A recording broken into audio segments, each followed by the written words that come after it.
In this video, I'm going to give you 5 quick tips for Red Dead Redemption 2 online. Now, you may already know about these or you may not, but if you've got any tips of your own, then please let me know in the comments below. I might feature them and shout you out in the next episode of this series.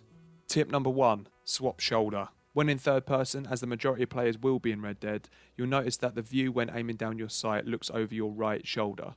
Well, in some situations, this isn't really ideal, so say you're trying to see an enemy round the left-hand side of cover.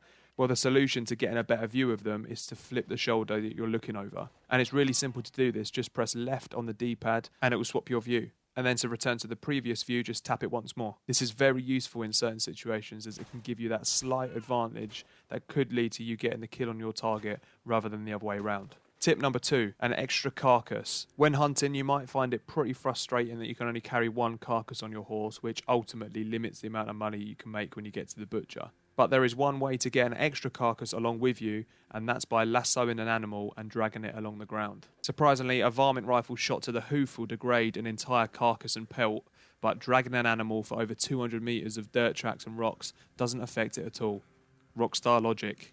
One thing to note though is that the animal still has to be intact, so if you try and lasso a skinned animal, then it just won't work. There's also a limit to the animals you could do this on.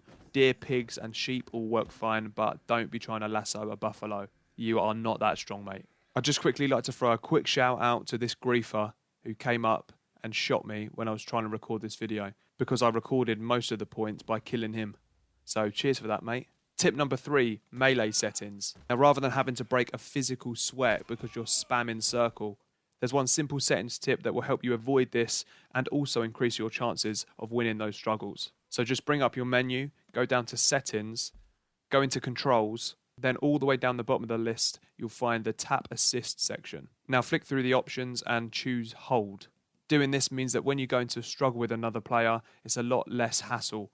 All you need to do is hold down circle or B on Xbox to fight against the other player, who is most likely spamming the struggle button. There's been reports from all over the Red Dead community that this actually drastically improves your chances of winning struggles. Tip number 4, use Deadeye. Now, I know this might seem obvious to some more experienced players online, but when I first started Red Dead Online, this seemed like a complete waste of time because I was used to the overpowered mechanics of it from story mode, slowing down time and wiping out a complete posse like it was nothing. I really thought using Deadeye Online was a waste of time.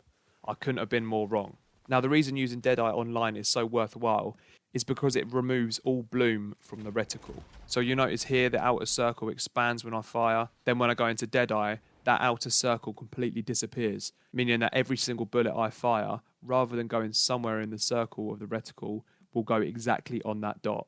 And that is how I was so easily able to separate that griefer's head from his shitty little body. Tip number 5, cook more.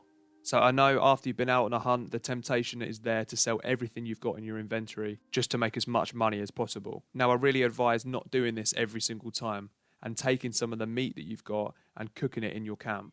A lot of people just completely rely on looting houses and getting tin beans and that sort of stuff.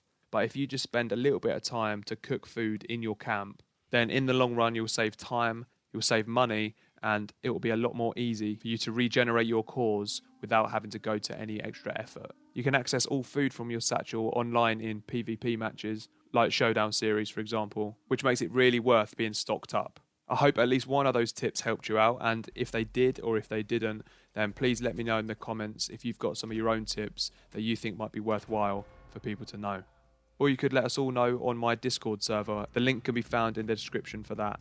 I want to thank everyone who's part of that Discord server for creating such a positive and helpful community, which is exactly why I set it up.